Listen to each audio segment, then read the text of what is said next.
Did you ever consider going for Trader Joe's or something like that? Hey, if Trader Joe's had ever been for sale, I certainly would have been bidding for them. But This isn't your average business podcast, and he's not your average host. This is the James Altucher Show. it is in what were the Whole Foods Market headquarters from 1995 to 2005. And Love Life has subleased that office space, some of that office space from Whole Foods, which has too much office space, particularly with the way the world is today with people not coming into offices that much. And what do you think of that trend? Do you think, I mean, obviously for a I'm grocery store, people have to come in, I'm not a but fan. I'm not a fan. When you read further in the book, you'll discover that was the catalyst that got me to retire from Whole Foods. And Amazon have a fight with my Dave Clark, the CEO of Amazon, about I wanted to bring our team members back to the offices, and he just said it was too early. And I said, well, it's hurting our culture because people in the stores are going to work every day. And we have this privileged class of people that don't have to go in. And it's bad for our morale. We're a more egalitarian culture. But he didn't agree, and he wouldn't let me do it. And he told me, if you didn't want to lose control of the company, you shouldn't have sold it to Amazon. And he was right, not nice words to say. but true. And I think he wanted to say them, and he did. But it got me thinking, like, he's right. So do I still want to stay here? And the answer was ultimately no. I was ready to go. I think last time we spoke, you were still at Amazon and Yes. enjoying it. Well, I just retired a little over a year and a half ago now. hmm And how are you enjoying that? I enjoy being, because I started another company, right? So I'm still working, but I'm not working as hard as I used to work. And I'm in startup mode, so I don't have a big bureaucracy. Um, and I'm an entrepreneur, so I'm in the fun, creative side. I'm not managing a big business. I'm creating a new one. So I'm having fun. It's a blast. But when you, just reading in the book, when you first started Whole Foods or Safer Way, the original name or the first name, uh, there's that enthusiasm where you haven't quite made the money yet, but I get this sense you're feeling like this is going to be successful. Like your first store on Lamar was good and growing, and you were making money, and you finally started taking a salary. Next store was a little bit slower, but you still had that sense that, hey, you're going to expand, you're going to create multiple stores, you're going to turn into a big business. Like, do you have that kind of enthusiasm? You're not quite rich, but you're rich in entrepreneurship. Like, it's coming. Are you talking about, do I have that same feeling about Love Life? Yeah. Ask me in just a few months, because we're opening up our big flagship location in the LA area. That opens on July 9th. And it's in an old Best Buy. It's 45,000 square feet. It's going to have a restaurant, a fitness center, yoga studio, Pilates. It's going to have a spa. It's going to have a medical center. It's going to have pickleball courts. If that's successful, yeah, then I know we're going to be successful. And what was you talk about this in you talk about Love Life in the book, but or a little bit and towards the end.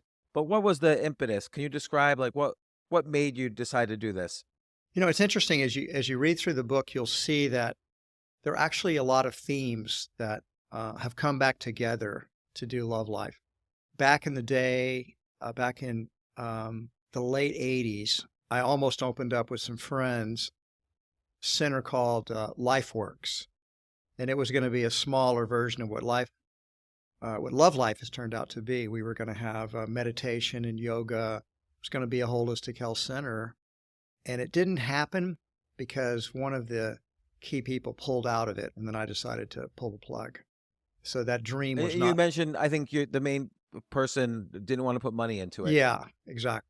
So that was kind of the tipping point to not do it. But the dream was still there. And I feel called to do it. I think purpose is something that comes from within us, inside of us, a deeper part of our soul, so to speak. And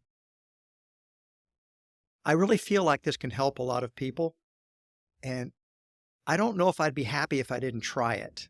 It'd be one of those things that I'd look back and say, "Well, I should have tried it. I had the money, and I'm not the kind of guy that's gonna be happy just living the good life, laying on a beach someplace. I'd be boring, and it's fun creating a business. It's challenging." So, uh, I don't wanna so I like to say that compared to when I was 24 years old and getting Safer Way and then Whole Foods going, I I know a lot more. I certainly have a lot more money than I had back then. Better business person. I'm more mature, more spiritually evolved, but I don't have the same kind of, um, I'm not willing to work 80 hours a week, week after week after week after week. And I was at that age to build something. So I've got a lot of other things that I'm bringing to this new business, but don't have unlimited time to give to. And with Whole Foods, it seemed like there's a great example when you had that first store and then the flood came and like everything's ruined. And that's that make or break moment where you can either decide I'm going to give up and pursue something new, or I'm going to attempt to rebuild this and recreate this and create something even better. And what do you think it was that gave you the energy then to just not be disappointed in yourself and give up and just move on? I've often tried to think back, and of course, one of the great reasons to write a book like that is I got to relive about 50 years of my life. And uh, I think, first of all, I'm not a quitter. I'm not a person that gives up easy. But I've often wondered if there wasn't so many people that I was doing it with. There was Renee, who was the co-founder and my lover, and there was my parents. My dad had invested money in the business. I had friends invest money. I didn't want to let everybody down. If I hadn't had those things, would I have rebuilt? I don't really know if I would have or not. I really felt like at the end of the day, besides I don't want to quit, I think that I didn't want to let everybody down. I wanted everybody that trusted me and invested in me and the business. I wanted them to all flourish and prosper. So I couldn't give up. I couldn't quit. I'd be letting everybody down. That was a big And factor. and it was also, you had kind of circumstances which allowed you to um get an easy bank loan based on your earlier cash flows to help you with the rebuilding. And if that bank loan hadn't come through, what do you think what do you think you would have done? Can't know for sure, but probably we still would have gotten open, but we really struggled more. And we would have, it would have, it was that 100,000 helped us kind of get out of a big hole. And we still would have been in the hole just a lot longer. I think we still would have tried, particularly since A, the investors kicked in some more money, and B, we got all that inventory fronted to us by suppliers Mm. that we so additional inventory. The bank money um, enabled us to get out a lot faster, but I think we would have gone through with it even if that money hadn't come through. I think we would have still managed to claw our way out. But all these things are related to what you were referring to earlier with culture and like, the differences in culture between you and Amazon, for instance. Like culturally, you had set up an environment where you're doing something you believed in, right? So you're selling food that you believed in, that you thought was healthy, that you thought the community would benefit it from, as opposed to, let's say, other stores. And your suppliers, they were part of your culture. The bank or the people who helped you get the loan at the bank, they were part of your culture. And so it does seem like culture has been a key theme of entrepreneurship for you over the decades. And I don't know if that's always true for people. We see many cases now where the cultures are really horrible, but because, particularly in some fields, like let's say an Uber, it scales so fast, it's able to scale faster than the culture is able to bring things down. Yeah. And and so what and this almost seems like kind of a woo-woo sort of thing, but like what are the key components you think that create a good culture in a company? Well, you did trigger a thought that I want to share before I try to answer that question. Um, there's a what I discovered when we were growing Whole Foods Market. There was a optimum growth rate, so to speak. So when we began to grow faster than 25%, maybe could top out at maybe 30%. We were growing faster than that. The culture couldn't keep up. And so I always wanted to keep the growth rate. The optimum growth rate was about, 15 to 25%. That way our culture would be able to grow and evolve and keep up with the growth rate. But if you were adding too many people in too soon, too quickly, then the culture would begin to get diluted. By the way, I often think in the history of America, the United States, that we can integrate a certain level of immigration successfully. We can enculturate it. But when we begin to have too much external growth coming in from immigration, you begin to get this xenophobia. You start to get an anti-immigrant blowback. And that's happened several times in American history. And if you look at, it's about the rate of change. The culture can only take in so much. It's true for corporations. It's true for a country. And so your question is, how do you keep the cultural integrity? I do think that you asked the Uber question. When a company is growing exponentially, I don't think the culture can keep up with it.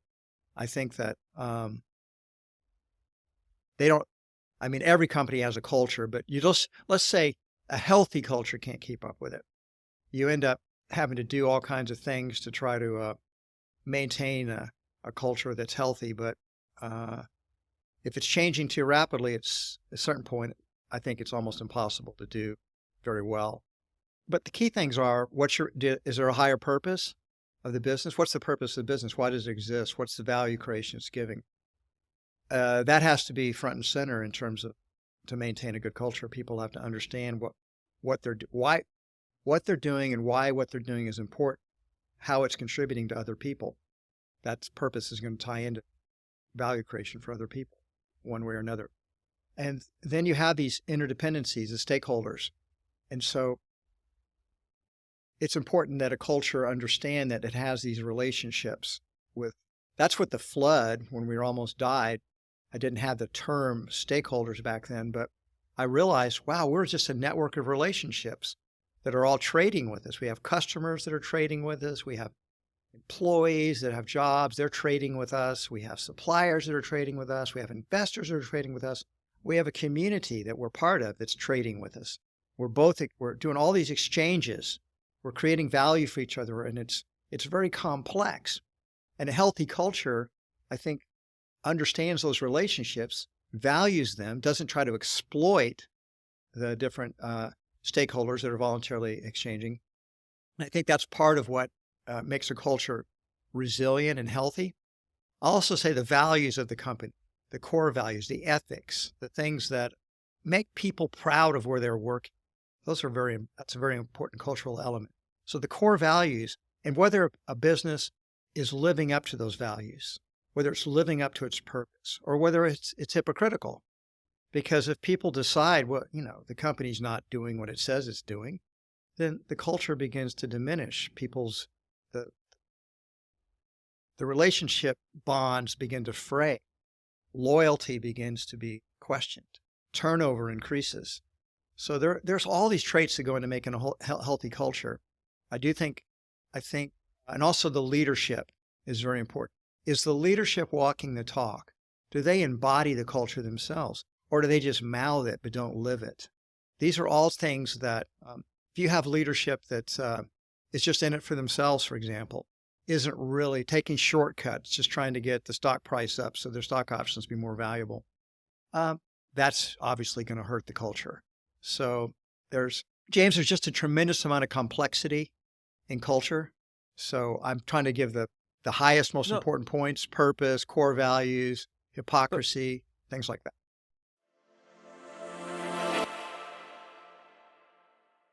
But it's interesting because, like, you made the analogy to the culture of a country, and this idea of relationships that are different types of relationships are trading with each other. Like you say, employees are trading their time, for money with you, and vendors are trading their products to with you to be resold to your customers who are Right. trading with you, and your stakeholders are trading money for equity with you, but they want to be but they needed to be treated like they're part of the culture as well, even though they might not be there on a daily basis. I'm wondering, if you made the analogy to a country, would you make the analogy to a person? Like, I feel like each person could aspire to these same cultural attributes.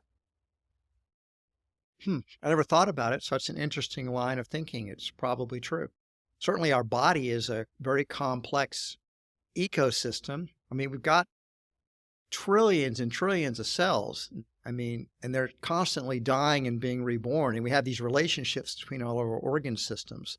So, hey, our gut microbiome has got like 10 trillion cells in it. It's its own little universe. It's very interesting line of thinking.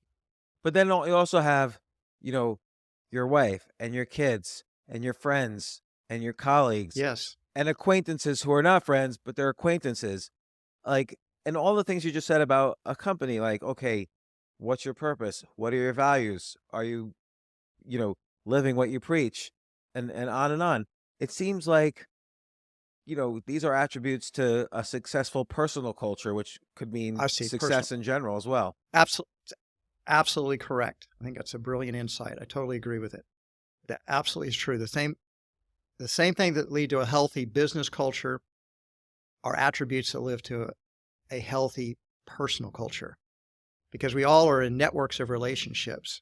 And yeah, sure. If you don't walk your own talk, if you're a hypocrite, or you treat people poorly, you're going to have a bad. You're probably going to have a bad personal culture.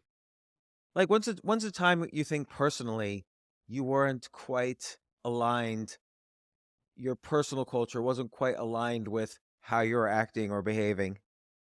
I give a ton of examples of that in the book because over time, I would have sometimes I would the metaphor I was oftentimes using was my own spiritual growth, my own personal growth as a leader, and I had these crisis moments throughout the 44 years that I led the company where I might have forgotten some of that. I forgot how important love was, and I had to be reminded of.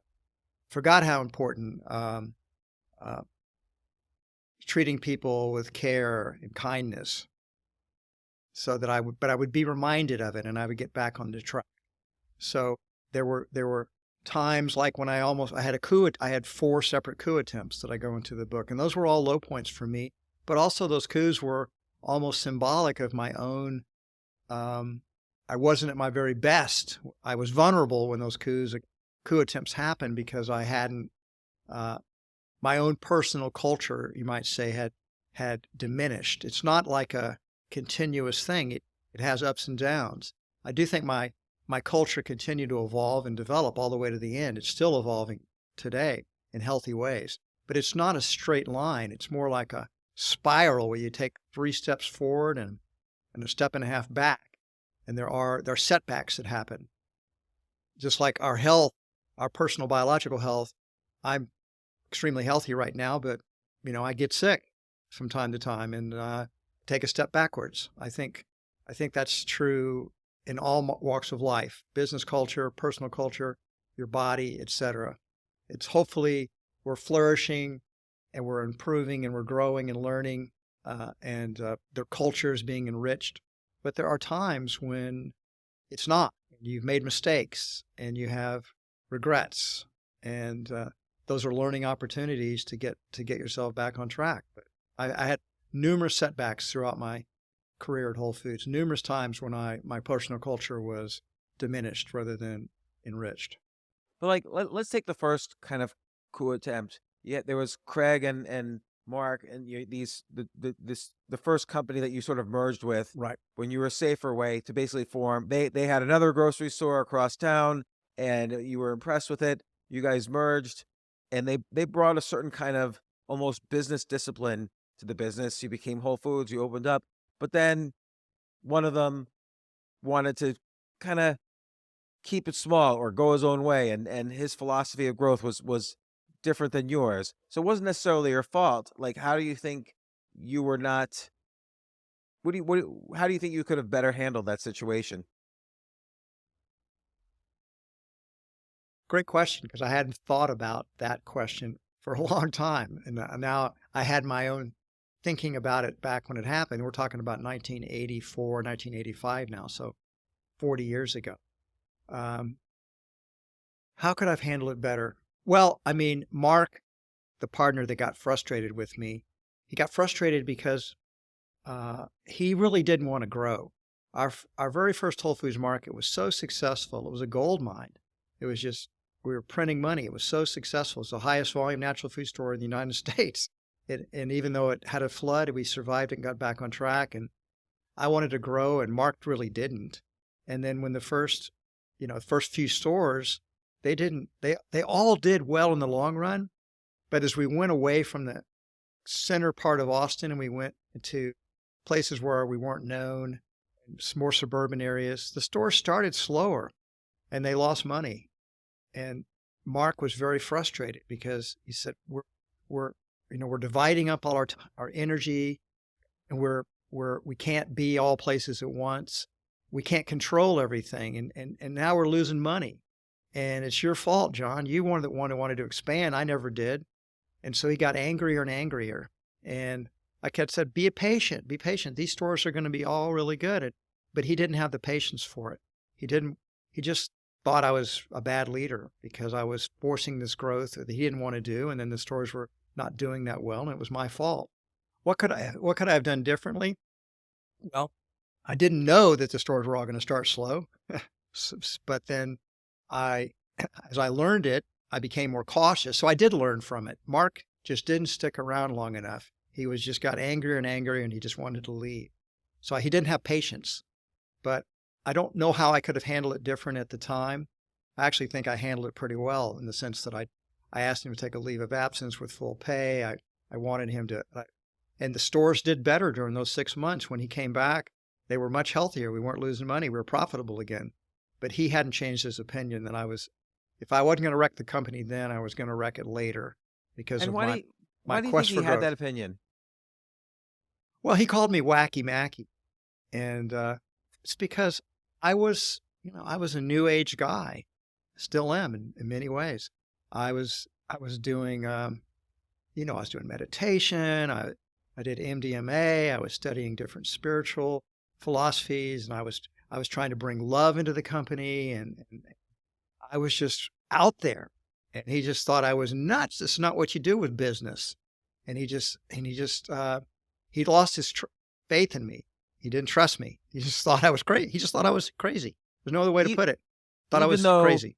you rebuilt things after the flood, even though you kind of had built the company to that point, as small as it was then, but you built it. Do you think that he had other things going on, in the sense that maybe he had personal financial needs? Like they wanted to take back control, or he wanted to take back control over that original store as kind of a separation deal, something which you correctly did not allow him to do. And do you think maybe he just had some personal financial needs that were not being solved in the short term No, by your leadership? I don't think so. I don't think that's true. I think Mark had come from a working class background. His family wasn't that well off, and he'd always worked really hard. Mark was a very good retailer. He was very smart. He was a hard worker. Both he and Craig were very hard workers. Craig even harder than Mark. But you have to understand, that first store, for the first time in his entire life, Mark had money. And he just saw that. He just said, if we just stayed with the one store, we're going to be rich. We don't need to do anything else. We've got it made. Don't screw it up. And there I was, screwing it up. That's how he saw it. I was screwing it up. And he just knew I was going to wreck it all. It was a matter of time. And he just wanted to get out before I was able to wreck it.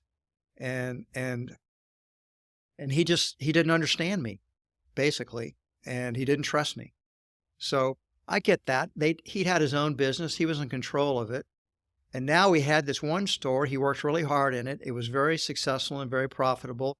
And he's right. If we'd stayed in that one store, we'd have had a nice long run. Eventually, we would have gone bankrupt because competition came along, but we could have had a nice long run, and Mark would have made a lot of money. And that's really what he wanted to do.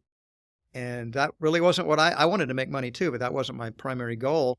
I wanted to grow a business. I wanted to build a business. And he just, I don't know.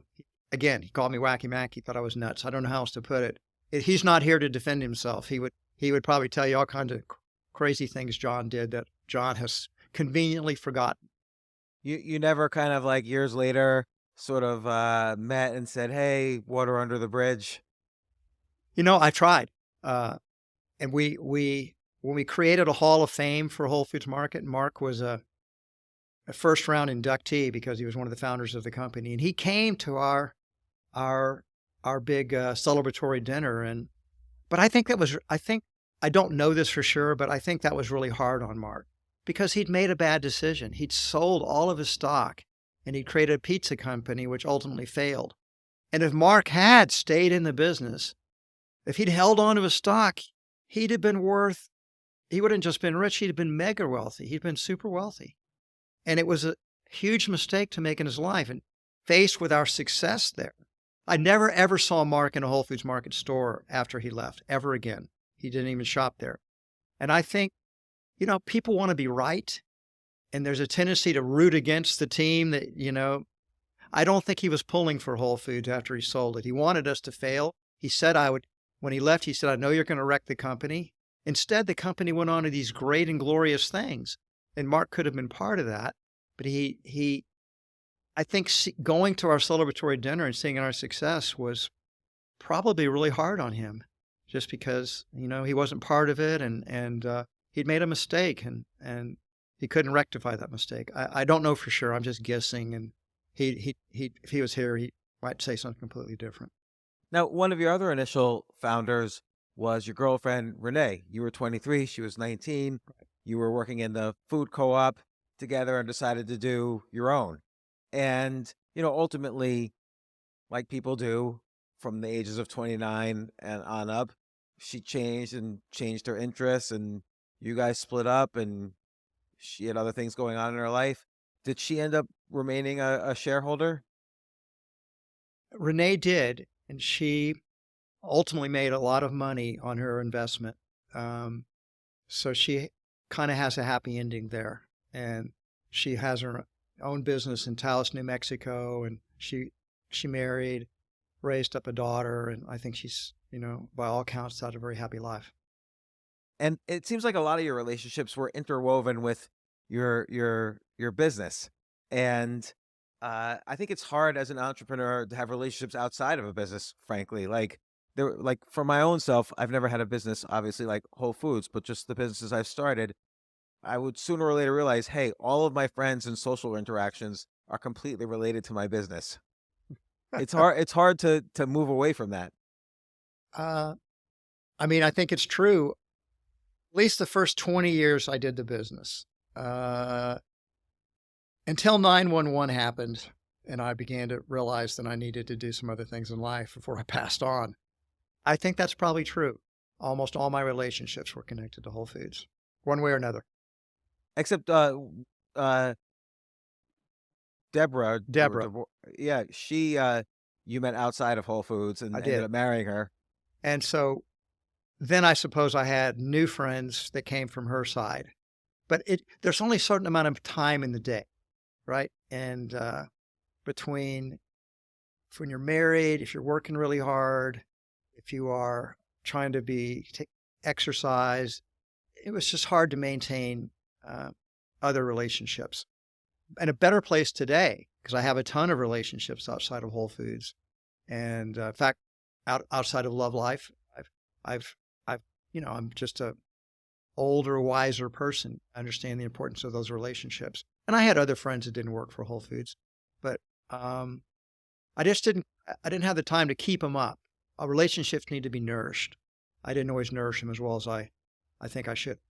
I didn't have as healthy a personal culture, using your metaphor.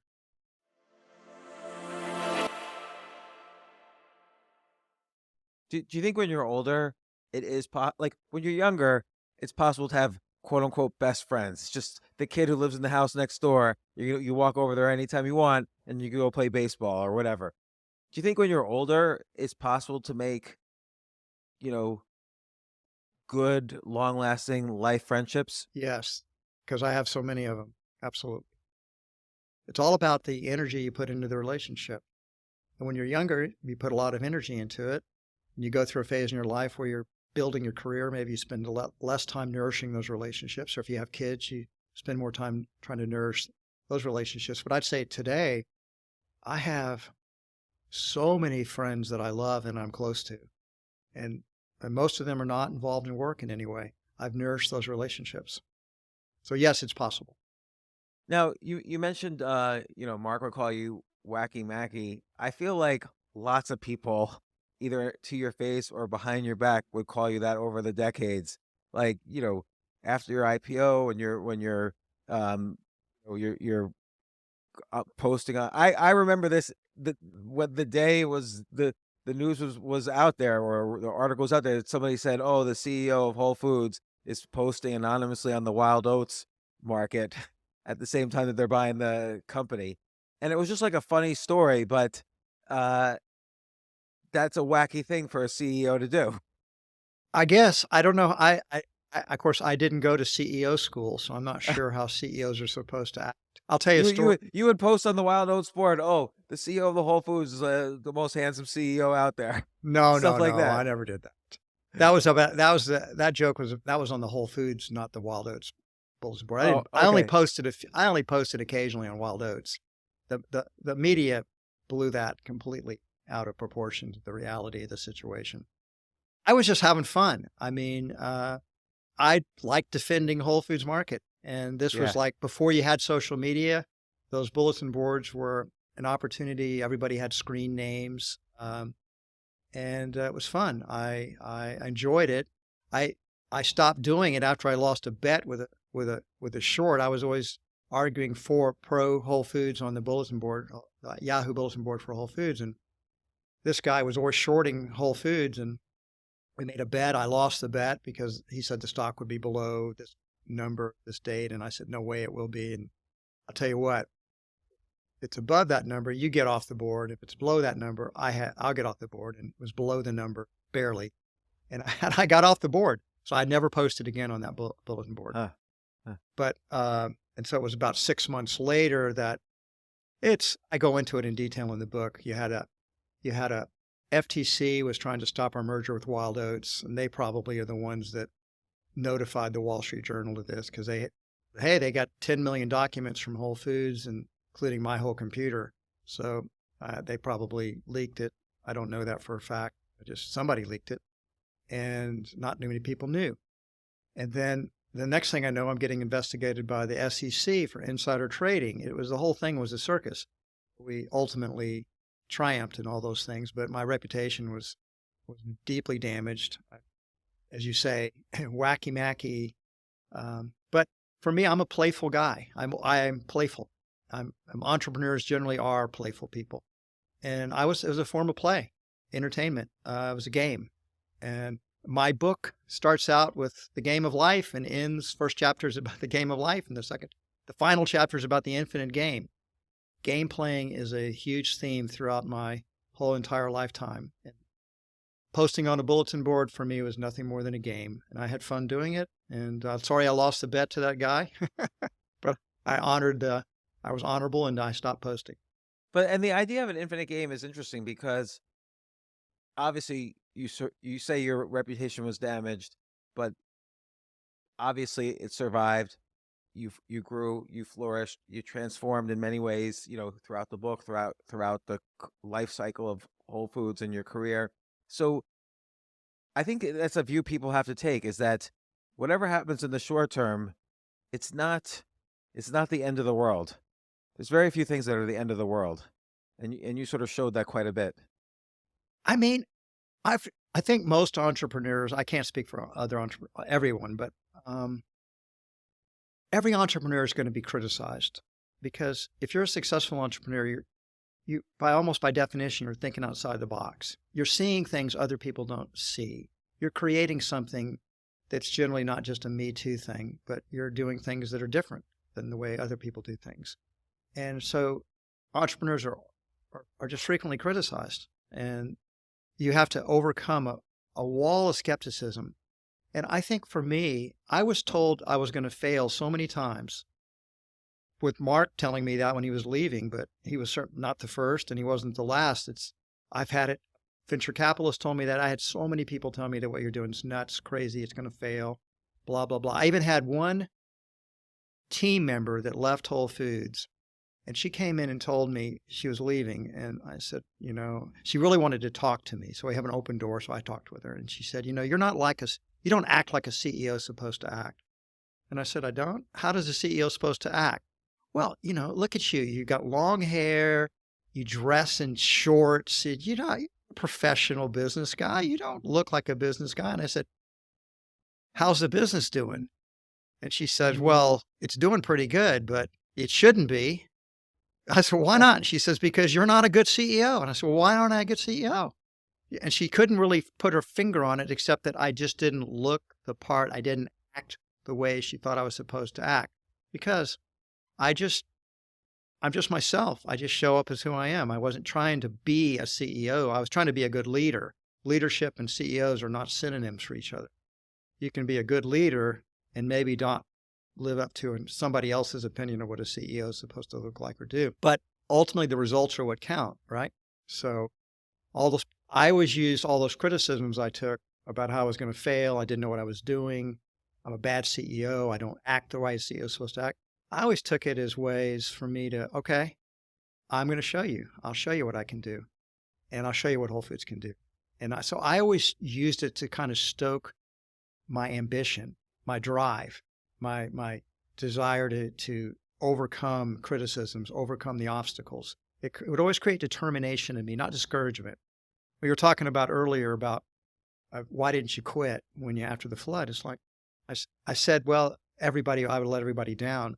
There was a second factor, which is, and maybe the most important factor, which is I just view setbacks as opportunities to, okay, there's a lesson here. What can I learn from this? And I'm going to do better next time. There's just that resilience. You have to have, if you're an entrepreneur, you're going to have setbacks. You're going to have failures. You're going to have criticism. You have to be very resilient. You have to be willing to pick yourself back up and get back in the game and do it better next time, and not be discouraged and not get into that negative self-talk that you're somehow or another a failure, or you're not any good, or you don't know what you're doing. You'll definitely sink the boat if you start thinking like that. So you have to, I just always view everything as a learning opportunity. When you make a mistake, or you have a failure or a setback, it's like, okay, what can I learn from this? I'm going to do better next time. I think that characteristic I'm describing is true of every time I've read books about entrepreneurs. It's true for all of them. Entrepreneurs, the ones that succeed, they just keep learning and growing, and they get better. They have many failures along the way. It seems like throughout the life cycle of Whole Foods, one thing that you were particularly good at was you had this instinct for expansion. Like, rather than say, oh, we need to have these products rather than these products, it seemed like your natural thoughts about the business would go to, where can we expand to next? And, okay, now we'll go to other parts of Texas. Now we'll go to California, Northern California. And where it seemed like of your initial founders, like Craig maybe had an instinct per store, perhaps, what should be in a store. I don't really know, but you yourself seem to have a good instinct for expansion, and that seems to be very important for an entrepreneur that's going to be incredibly successful, particularly of a physical goods store like what Whole Foods was. I think that's true. I mean, as Craig said early on, he said, John, you're really good thinking about the future, and I'm really good thinking about the present. And that's true. And that's why we made a good team. Craig was so good in operations. He was so good at the day-to-day part of running a store and a retail business. And I was good about thinking about what we needed to do to grow. That we had both. Those were our superpowers. And I think there are different kinds of entrepreneurs. I was always a builder kind of entrepreneur. I didn't want to have just one store, as Mark did. I never wanted to have just one store. Once I had one successful store, Let's see if we can do a second successful store. That's the fun of the game. That's the challenge, is to keep creating, keep building, and make every store better than the last store, because every store is a new opportunity to paint a new painting, and it's not the same painting. You can create a better painting than the one you did previously. So I think that creativity is a big part of me as well. The three things I emphasize throughout the book, and I sum up in the very end of the book, I talk about let us love, let us create, and let us play forever, because it's love, creating, and playing to me that all lead to such a deeply fulfilling life that I've had, and I do that for all eternity. Those are fun things. Those are good things. They're all good. As you were expanding, how did you know when you should build from scratch a new store as opposed to, let's say, buying an existing store or chain? Like, how you bought Wild Oats, but in many other cases, you just simply went someplace and built a new Whole Foods. Well, sometimes there's nothing worth buying. But like Yeah. Trader Joe's, like, did you ever consider going for Trader Joe's or something like that? Hey, if Trader Joe's had ever been for sale, I certainly would have been bidding for them. But Trader Joe's people don't even know anything about Trader Joe's. They never talk to the media. Trader Joe's is a very closely controlled company, and people don't even know that it's not even American owned. The guy that started Trader Joe's, he sold that company to a German family, the Albrechts, I don't know, 40 years ago now. And so they've never been for sale, or I'm sure that private equity firm or somebody would have bought them here or taken them public. They're a great company. They're a company that Whole Foods learned a lot from over the years. I mean, that was always for my family when my kids were growing up. That was always our choice. Do we shop at Trader Joe's today, or do we shop at Whole Foods today? A lot of people shop at both of them. They come That's what we ended up doing because they're different. They're slightly different. Yeah, a lot of people would come to Whole Foods for our perishable quality, get our fresh produce, our meat and seafood, and they go for Trader Joe's to get their very excellent private label products or cheap wine. One way which it's almost sort of dissonant looking at your career, Whole Foods, it makes you think of, well, your background. Like you came up with the idea of Whole Foods originally. You were at a commune and you're working at a food co-op, and this sort of Austin hippie culture, and which is of course very, very liberal. But you're really, I don't want to use the word conservative because you're not conservative, but you're really like, an arch, obviously capitalist, and very strong about your views on the economy and capitalism and so on. Where do you think, just economically, we're at right now as a country? Like people are doubting the dollar around the world. There's a lot of government spending. There's a lot of government debt. Everyone's nervous. Where does this take us? Well, who knows? I mean, nobody can predict it. Can't really know the future. One of the questions I get asked all the time by media is one of their favorite questions to ask is, what's the world going to be like in 10 years? And it's like, well, nobody knows, because think about the changes that have occurred in the last 10 years or the last 20 years that you would not have predicted. I mean, if you go back 20 plus years ago, nobody had a smartphone. Now everybody's totally addicted to smartphones. Who would have thought Tesla would come along and revolutionize the automobile industry? Now you have the internet itself is barely, in any kind of World Wide Web usage is barely 30 years old, or maybe 35 or 40 years tops. AI is the new thing, new kid on the block, and who knows how it's going to change our world. People ask me, and I say, I think in 5 years, people are going to be wearing wearable AIs with them wherever they go. And it'll be like our little friend that is on our watch or wearing it around our neck, or ear something we've got plugged in there, and it'll make reservations for us and answer questions we have. And it'll be a disruptive event for Google probably, because people will talking to the AI instead of doing searches. So it's very hard. You can extrapolate from what you currently have, what you currently know, but what you don't know is evolution. You don't know innovation. You don't know what's going to what new things are going to come along you hadn't anticipated. I remember the first time I got into an Uber, maybe, I don't know, 15 or 20 years ago, and it was like, gosh, this is so obvious. Why couldn't nobody's done this before? Well, you couldn't do it first until you had a smartphone. The smartphone with a GPS on it made Uber possible. But then once that was created and put in a smartphone, it was like it was almost destined to happen. Some entrepreneur was going to come up with that idea. I just regret I wasn't the one that thought of it first. It was well obvious later. So the point I'm trying to make is that if you go back 10 years, you couldn't have predicted the future we're in today. And so it's very hard to predict the future that's going to be coming. But what I will say is I'm a very optimistic person. I'm optimistic because I believe in creativity of humans. We are very, very creative species. And as long as we have a relatively free economy that allows entrepreneurs to innovate and create, we are going to continue to make tremendous progress in this world. By every objective measurement, we are better off today than we were 20 years ago, or 50 years ago, or 100 years ago, any other time in history. It's astounding how far human beings have come in the last 200 years. I mean, the statistics show that if you go back 200 years ago, 94% of all the people alive on the planet lived on less than $2 a day, and 85% lived on less than $1 a day. Think about that. The illiteracy rates were 88%. 88% of the people could not read on this planet 200 years ago, and the average lifespan was only 30.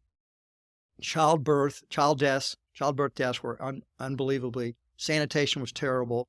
Air pollution was terrible. Worse then than it is today. It's astounding how far humanity's come, and there's every reason to think future's going to be better than it is today. I don't know why we would. So I just don't agree with the gloom and doomers, because what I see that they don't see, I see human creativity. We have problems. I don't know the answer to all our problems, but I guarantee you there are creative answers for all of them. That let humans create, and we will solve our problems. We'll create new problems, and there'll be new challenges we'll have. But that's the upward spiral of evolution, and we're evolving. And there's every reason to believe. I mean, hey, if there's nuclear Armageddon, all bets are off. But avoiding some kind of crazy, stupid war that takes, planet down with it, humans are almost surely going to be better off 100 years from now, or even 10 years from now than they are right now.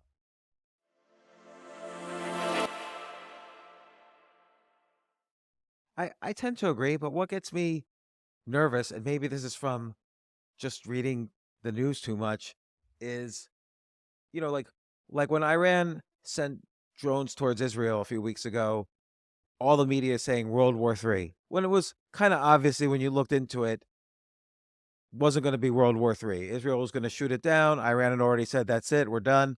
And boom, the world moved on within a day. Everybody was marked safe from World War III.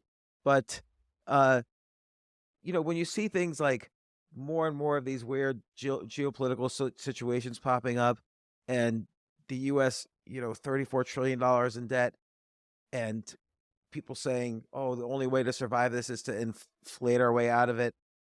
I don't know how to, I tend to be optimistic too, but I just don't know always the answers to, what do you say to that?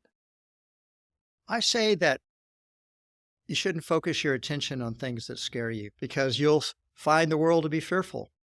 It's better to focus your attention on the things that you can create, the difference you can make in the world. And the things that are out of your control, you can't do anything. What can you do about those drones? You can't do anything about it.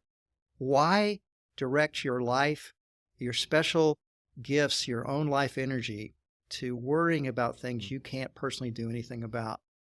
Instead, take your energy in creative ways to create value for other people. I mean, my new business that I've co-founded, Love Life, I think is going to make a huge difference over the next 20 or 30 years, because it's going to help. I mean, it's a way I can make a contribution to humanity's progress in terms of helping human flourishing to occur. I can't do anything about nuclear war or $34 trillion debt. Those are out of my control. But I do have things that I can control. And I focus my attention on those things. And it leads to happiness and contribution instead of fretting and unhappiness and anger and fear.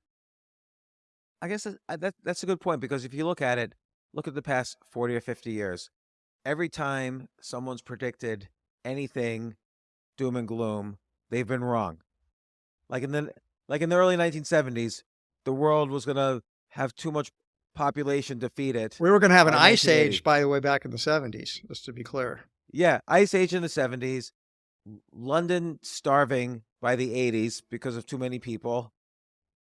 Then the world was going to heat up too much by the 90s. So everybody, and 9/11 happened, so that was a disaster for everybody, but still everybody survived. And like you said, it's turned out better than ever. And so I guess you're right, focusing You know, on let me recommend 3 books people consider reading besides the whole story. of course the whole story, Of course. Adventures in Love, Life and Capitalism Well- by John Mackey. I think the most important book that's been written so far in the 21st century is Steven Pinker's book, Enlightenment Now.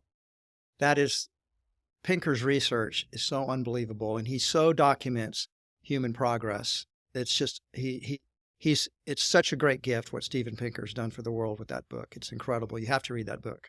Secondly, a book more recently is Marian Tupi's book,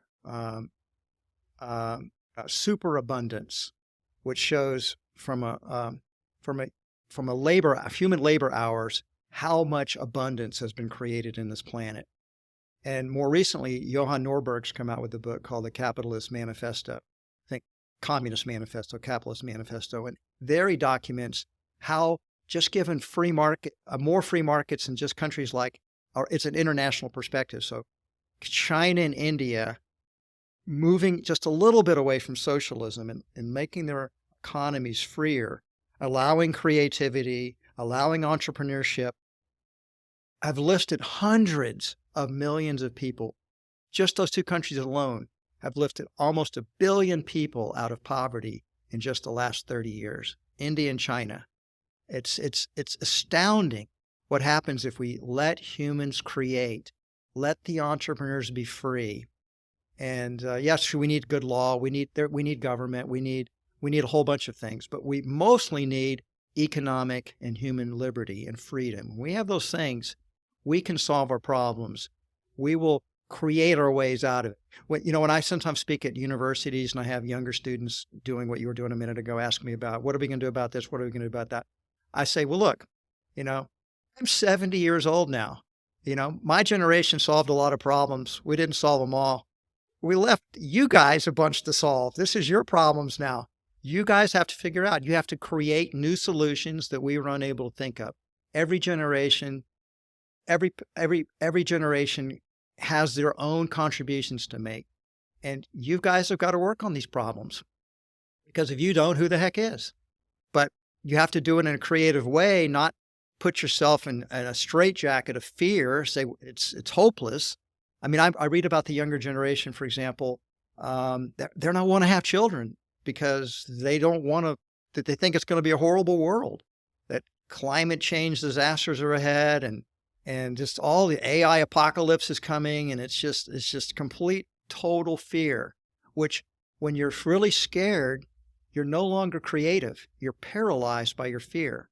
So I'm saying don't go into that consciousness. Stay in a healthy, creative consciousness and put your own creative energies into creating value for other people, one way or another.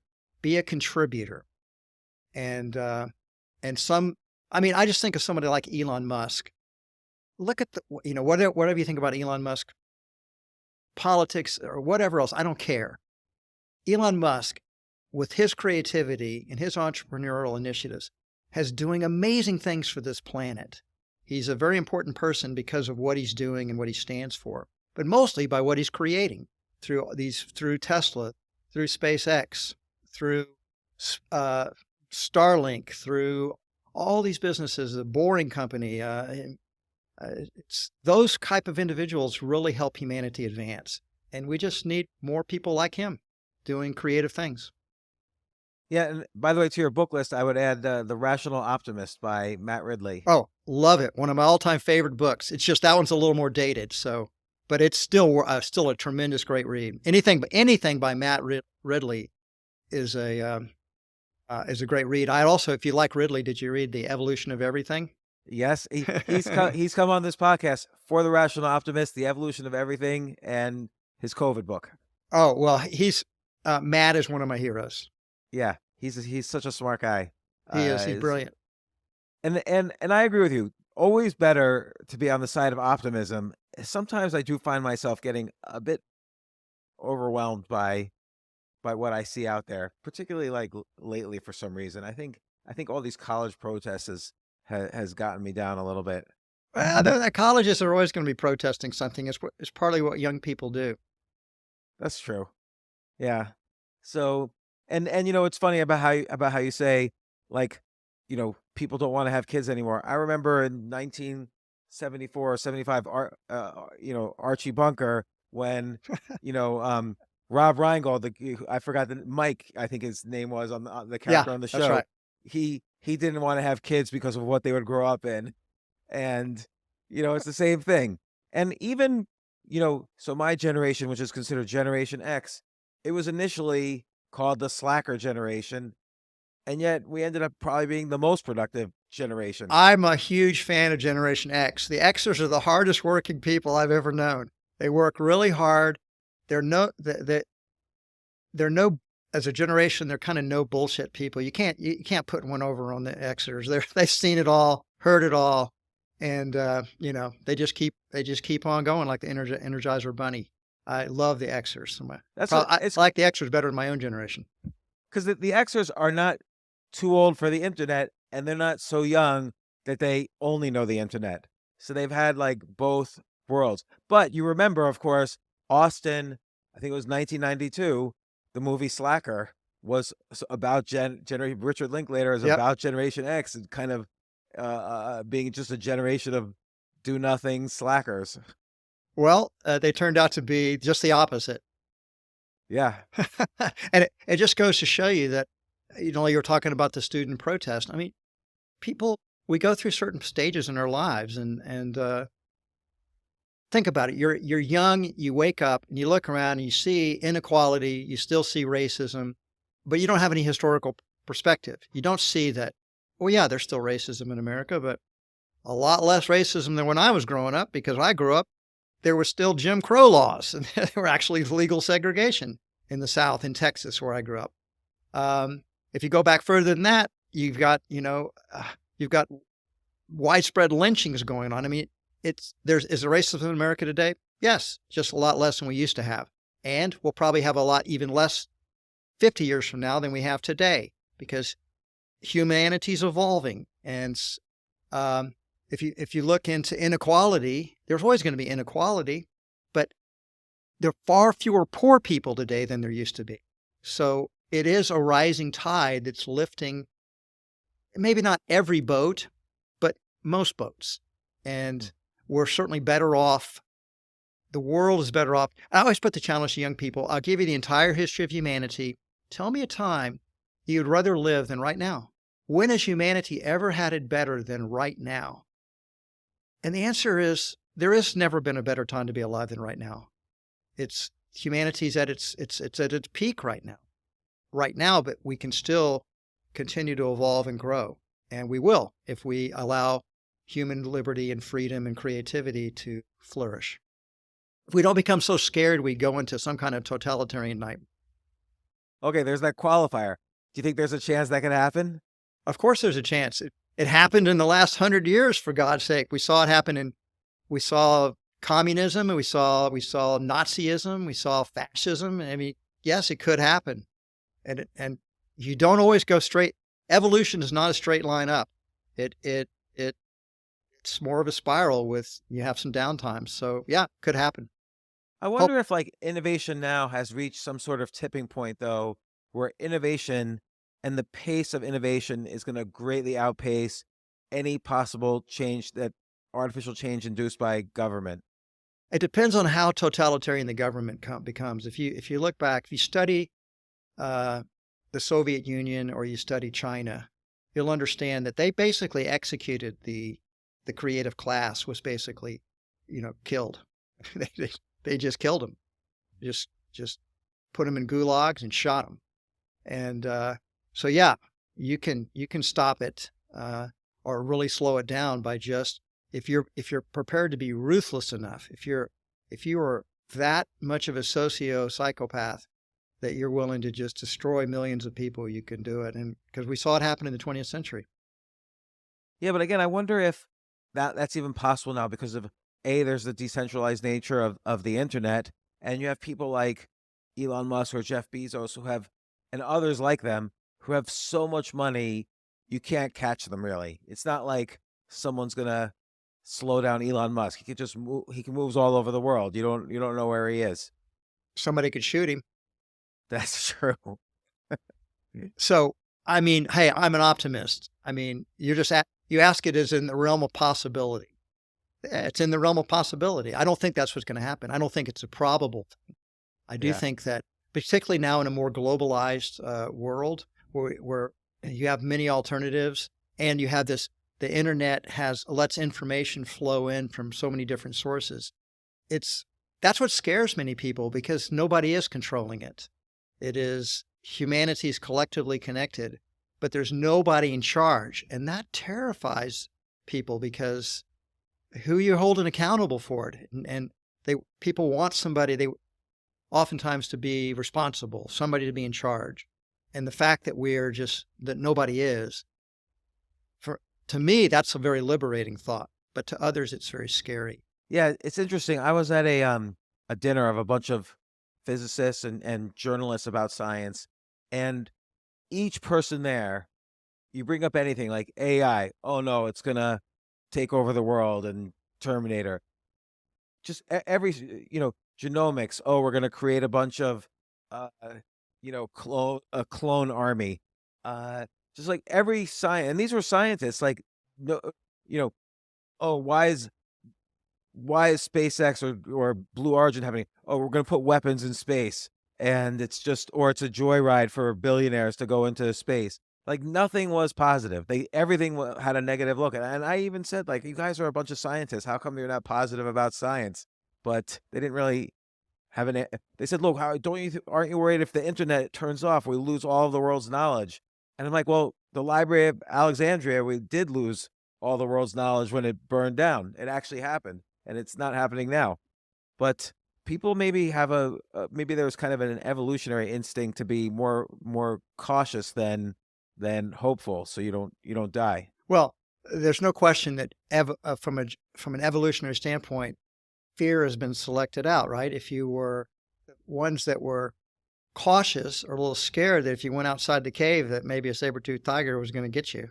Well, if you went out and a saber-toothed tiger killed you, then your genes did not spread. And those that were fearful and were more careful tended to survive more frequently.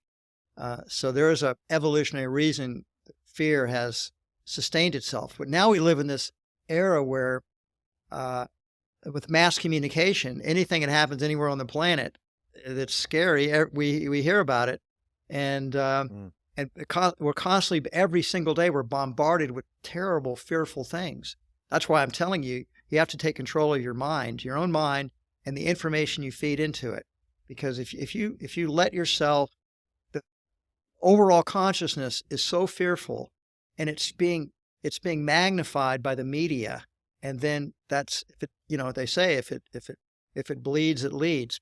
People, when they're in an anxious, fearful state, it's kind of an addiction, and they feed that fear and anxiety with more scary stuff, and so they get more frightened. And I'm basically saying, no, you got to take control of the information that you direct your mind to. Because is there scary stuff out there? There are. There are scary movies. I don't watch the scary movies because I don't really like to be scared. The information I want to focus on is the information that allows me to be happy and loving and caring and able to help other people. So I'm focused on the ways that I can be of greater service, greater contribution to other people. And that's just what I choose. You can choose to be afraid if you want. It's your choice. I just don't think you'll be as happy. You won't be, your life will be a fearful one. Well, John, we have all benefited from your choice to be optimistic. We've all shopped at Whole Foods. My wife and kids shopped at Whole Foods yesterday, and I said, while you're there, think of questions for me to ask John Mackey. They didn't think of any questions, but they bought my favorite foods there, which is the bread there. I really love bread. So, Well, I'll tell you, James, because since I've gotten more, people ask me for more favors from Whole Foods than I ever did when I was a CEO. Because I guess I don't have the pull. the guards to prevent those people from getting to me. And I just have a mantra that I just tell everybody. It's like, that's not my problem any longer. Well, I think Whole Foods is great, so I don't have any problem there. No, But but people usually, they just come to me they want favors or they have things to complain about. And I just say, I'm sorry, it's not my problem any that's longer. funny. Well, John Mackey, author of The Whole Story, Adventures in Love, Life, and Capitalism. Such a different kind of story for an entrepreneur than I've ever read. And there's so much great stories and insights and advice also just about the world in there. I also love your first date with your wife, Deborah. That was an inspiring first date. So everybody should have such a first date. Well, And one of the things I tried to do in the book, James, I just wanted to be as candid as possible. I wanted to be honest, particularly about all my mistakes and failings. But also because I wanted to say that I made progress over time and I grew. And I read too many books that are just celebratory books and, look at what I did, blah, blah, blah, blah, blah. Those are kind of boring. It's more interesting. It's more interesting if somebody will reveal their vulnerabilities and their mistakes and the foolishness. And I did so many foolish things, including like on that as a first date with my wife, when the first thing I asked if I could look in her refrigerator. And I almost never got a second date because I'm snooping around in her refrigerator and who does that? I mean, well, I thought I'd learn a lot about her if I could see what food she ate, but those inappropriate things were what I did all the time. did you know asking that was kind of inappropriate or no? I was kind of nervous. I said I hadn't. It was a blind date, so I'd never met her before, and she opened the door, and she's the most beautiful woman I'd ever seen in my life. And I just sort of went into I just kind of paralyzed a little bit. What do I say? It's like, hey, can I look in your refrigerator? First thing that popped in my brain, and almost the last, I almost didn't get a second date as a result of that. I also like how, then she asks you later on to jump around while she takes photos. And she said, you can always tell about someone's personality by how they jump. And I've never thought about that before, but that's really true. Yeah. So I think my wife's a little bit wacky too. So I think Wacky Mackey had found his soulmate when he met Deborah Maureen, because she liked to do wacky things too. Yeah, that's great. So that's why I say this is definitely a different story for people to read. And it's a lot of fun and it's very interesting. And it's a page turner because of things like floods or coup attempts or weird, Yahoo Finance message board scandals and then Amazon buying you, like all the way to the end. You have an interesting roller coaster ride that's very unique and it's in a brand and a store that we all use and love. So Thank you. it's a great story and I love the book and you're right. It's not just like, hey, this is the road to success. It's like just this is a road and it's an interesting road. It's an adventure. That's why I subtitled the book Adventures in Love, Life, and Capitalism, because it's an adventure story and it's written in a narrative form. It's meant to be, it's a first person novel. That's how I view it.